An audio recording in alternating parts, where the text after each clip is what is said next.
এক ছেলে এবং তার বাবার কিছু কথোপকথন আমি আপনাদের সামনে এখন পেশ করতে যাচ্ছি। নিস্তব্ধ নীরব রাত, হঠাৎ করে বাবা পাশের রুম থেকে উঠলেন, অজু করলেন। ছোট্ট না, যুবক ছেলেটা দেখতেছেন। বাবাকে জিজ্ঞাসা করছেন, বাবা এই রাতের গভীরে এত সুন্দর ঘুমটা নষ্ট করে আপনি উঠলেন, ব্যাপারটা কি? সন্তান তো জানে না বাবার সম্পর্ক আল্লাহর সাথে অনেক বেশি। বলেন সুবহানাল্লাহ। রাত গভীর, নীরবতা চারিদিকে।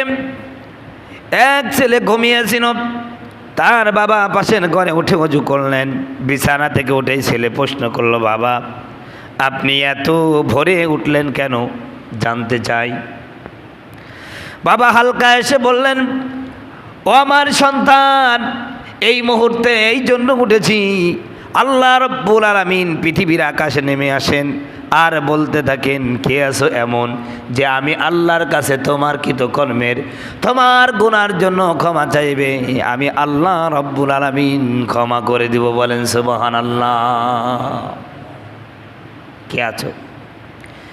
কে আছো রিজিক প্রার্থী? আমি আল্লাহ রাব্বুল আলামিন তোমাকে রিজিক দেব। কে আছো বিভিন্ন ঋণগ্রস্ত হয়ে গেছো, কত জায়গায় দৌড়াদৌড়ি করতেছো, ঋণ পরিশোধের কোনো সুযোগ তুমি পাচ্ছ না, আমি আল্লাহর কাছে রাতের গভীরে তুমি তোমার ঋণ পরিশোধের জন্য, মুক্তির জন্য উপায় চাও, আমি রব্বুল আলামিন তোমার ঋণ পরিশোধ করে দেব। বলেন সুবহানাল্লাহ। কে আছো রিজিক প্রার্থী? কত জায়গায় যাও, কত কিছু করো, রিজিকের অভাব তোমার দূর হয় না। ও অভাবী বান্দা, আমি এসেছি তোমার কাছে, আমার কাছে অভাব মুক্তির জন্য দোয়া করো, আমি আল্লাহ তোমাকে অভাব মুক্ত করে দিব। বলেন সুবহানাল্লাহ। ছেলে কিছুক্ষণ চুপ করে থাকলো, তারপরে বলে উঠলো, বাবা আমি তো কখনো এই ডাক শুনিনি। বাবা মাথায় হাত রেখে বললেন, এই ডাক কানে শোনা যায় না, হৃদয়ে শোনা যায়। যে হৃদয় আল্লাহর জন্য জেগে ওঠে, সে হৃদয় এই ডাক কেবলমাত্র শুনতে পাই। বলেন সুবহানাল্লাহ। এরপর বাবা কোরআনুল কারীম থেকে একখানা আয়াত তেলাওয়াত করে শোনায় দিলেন সন্তানকে। তাতাজাফা জুনুবুহুম আনিল মাজাজিম, تتجافى جنوبهم عن المضاجع يدعون ربهم خوفا وطمعا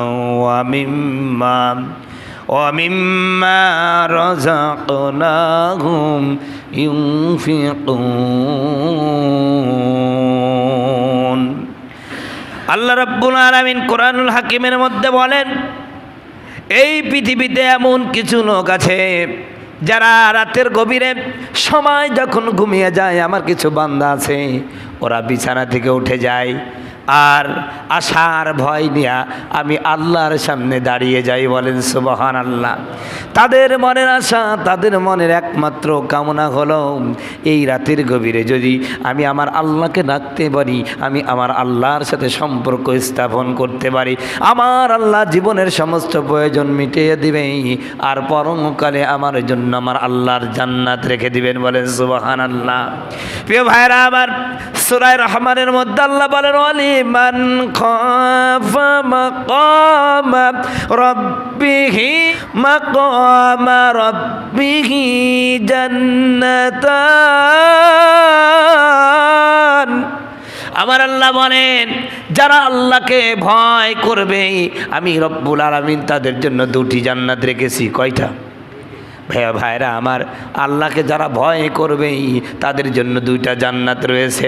অন্য হাদিসে এসেছে, আল্লাহর নবী মুহাম্মদ রাসূলুল্লাহ বলেন, কোনো বান্দা যদি আল্লাহর জন্য আল্লাহর ভয়ে চোখের পানি ফেলে, ওই চোখ আল্লাহর জাহান্নামে যাবে না। বলেন সুবহানাল্লাহ।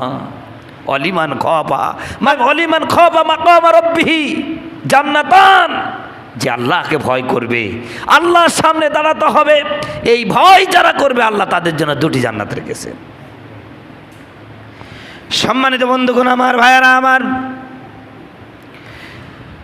বাবার মুখে যখন ওই যুবক সন্তানটা এই কথা শুনলেন, চোখে পানি চলে আসলো, ডাক দেওয়া, বাবা যেই আল্লাহ রব্বুল আলামিন প্রতিদিন এভাবে আমাকে ডাকে,